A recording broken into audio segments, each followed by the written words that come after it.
ایک مشہور حنفی عالم دین حضرت علامہ تاج الدین عبد الغفور قردری علیہ رحمہ کو شام کے شہر حلب کے اندر حضرت سلطان نور الدین زنگی نے قاضی مقرر کیا ہوا تھا۔ کسی تاجر نے تاج الدین کے پاس جا کر سلطان کے خلاف دعویٰ کر دیا اور قاضی صاحب نے اپنے خادم سوید کو یہ پیغام دے کر بھیجا کہ جاؤ سلطان نور الدین زنگی کو جا کر یہ پیغام دو کہ فلاں تاجر نے تمہارے خلاف مقدمہ کیا ہے، لہٰذا تمہیں قاضی صاحب کی عدالت میں پیش ہونا پڑے گا۔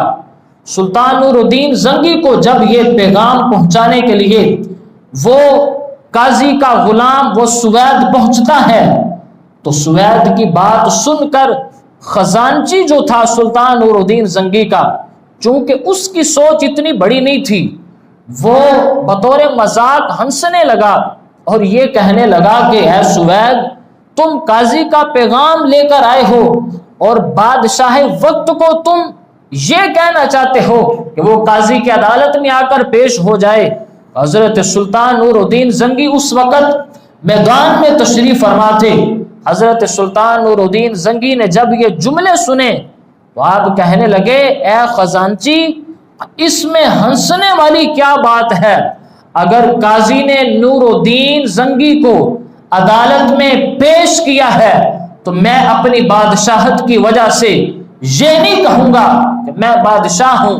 میرا اتنا مقام ہے، مرتبہ ہے، بلکہ اگر قاضی نے فیصلے کے لیے طلب کیا ہے تو سلطان نور الدین زنگی خود چل کر قاضی کی عدالت میں پیش ہو جائے گا۔ حضرت سلطان نور الدین زنگی علیہ رحمہ کا یہ طریقہ دیکھیے، آپ نے اسی وقت ایک گھوڑا منگوایا،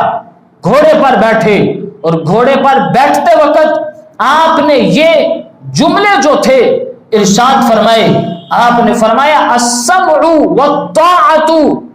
میں نے قاضی کا پیغام سنا اور میں نے اطاعت کی، اور ساتھ ہی قرآن کی آیت پڑھی۔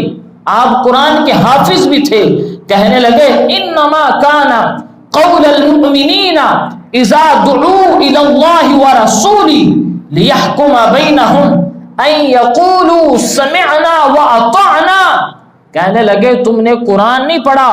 قرآن میں رب ذوالجلال خود فرما رہا ہے کہ جب تمہیں تمہارے رسول بلائیں کسی فیصلے کے لیے تو تمہیں چاہیے کہ ان کا پیغام سنتے ہی